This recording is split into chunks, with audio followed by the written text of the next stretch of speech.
Neighbors, have I been too hard on Drake? I sat back and really asked myself this question. Maybe I've been too hard on Drake. But after everything that's happened in the last 2.5 years in music, I realized that my issue has never been in music. It's about what Drake represents in hip hop right now. So I sat back and really asked myself this serious question. Have I been too hard on Drake? So I'm gonna give you my top reasons to consider all of the criticism around Drake and make your own decision. And you can call me out if you think I'm a hypocrite. Because if you watch my channel, you already know. I criticize Drake a lot. Some people think it's too personal, and some people think it's just hate. And others think that Kendrick fans just wanna see Drake fall. But honestly, I had to look at myself. And after thinking about it honestly, it's not just Drake, the artist, that bothers me. It's the machine around Drake that bothers me. The way the industry presents Drake as inside when he's notably outside the culture, that's one of my issues. Let's get it.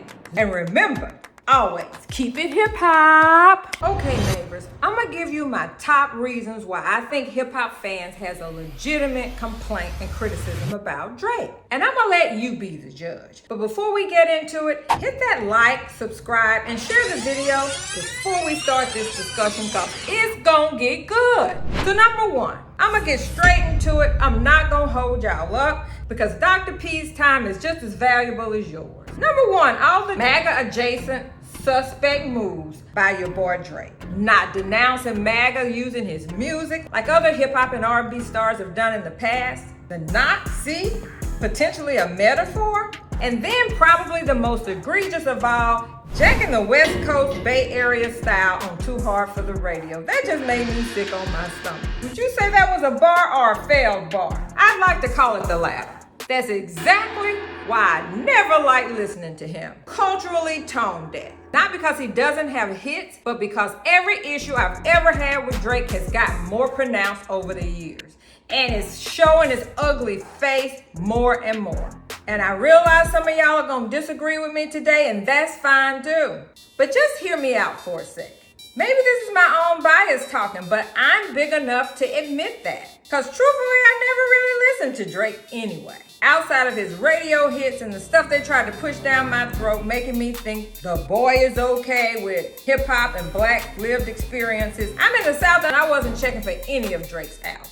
He just reminded me of all that anxiety that hip hop had during that Vanilla Ice era. Y'all remember that? Ice, ice, baby. Not doom, doom, doom, doom, doom, doom, doom, but doom, doom, doom, doom, doom. Kind of jacking. You already know what I'm talking about. Y'all get it? Get out of here. Miss me with the BS. The very fear that rap music could become so commercialized and distant from the actual black lived experience in America that it would be so diluted that we may one day not even be able to recognize it. And that is not the culture that we are trying hard to preserve. But I'm not crazy. I know hip hop is global now. But there's a huge difference between loving a culture and becoming the face of the culture. While the very people who invented it, needed it, and used it as a cultural language and footstep isn't even the ones who benefit from it. Now don't get it twisted because admitting my bias doesn't mean by a long shot that any of my bias are unfounded and fake. Because everything happening now, the lawsuit, the streaming machine,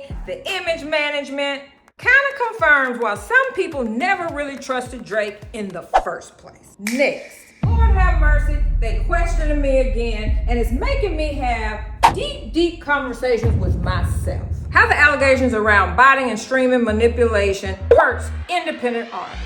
Not only has streaming culture made music feel less human, Drake has basically become the face of this. Now let's talk about the infamous botting and streaming allegations around manipulation and inflated streaming numbers. Because while these millionaires and billionaires are fighting, the small independent artists are barely surviving. Go look up this Spotify payout calculation. I mean, it's terrible to say the least. So if the labels are manipulating playlists, visibility, algorithms, and engagement, that hurts the small artists with under 5,000 independent fans who's trying to break a record and trying to break through honestly. And face it, Drake is the constant face of this content factory era. Number 3. We're getting there. Number 3, y'all, and this is the next to the last one, and y'all hit that like button. His larger-than-life image and cultural arrogance. My issue with Drake was never that he was mixed, Canadian, or emotional. Now, this conversation is gonna get very sensitive fast, but hip-hop comes from mostly lived experiences or adjacent lived experiences. My neighbor's story, my family's story, and my story, my people's story are all adjacent to the culture. But sometimes with Drake, it feels like the industry packaged pieces of blackness, pieces of black lived experiences, struggle, slang, accents, regional culture, and identity into a fake global product called Drake. And because it was successful, nobody from inside the culture was allowed to question it. And to me, that's a slap in the face to black lived experience in the United States. And now the last one, and I won't park here too long because we have actually repeated this to nauseam. So I'm gonna say it very carefully and very quick. People have accused each other of everything under the sun in music. That's just rap history. But when Drake allegedly started going the legal route over Not Like Us, that was my ceiling. That changed my entire energy and is actually dangerous for hip hop culture. You can't spend your entire career benefiting from lyrics and disses in rap music and then all of a sudden flip the script because the words are unacceptable to you. And right now, I don't need Drake fans in my comments because that's certainly not the way to keep it hip hop. And the honest truth from this around the way girl, ageless hip hop fan, and rap music, hip hop, and R&B sophisticate is this. Drake may still be one of the biggest pop artists in the world, but for the first time, people are asking if being the biggest is the same as representing the culture. And that, y'all, is the real conversation here. It's not about hating Drake or pretending he has no classics, and it's not about denying his impact on music. It's about asking, what happens when hip-hop becomes too corporate to criticize its biggest stars?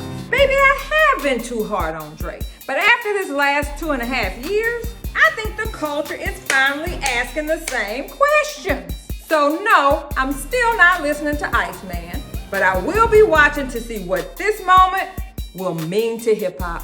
Let me know in the comments. Hit that like button, y'all, and we can finish this conversation at the cookout.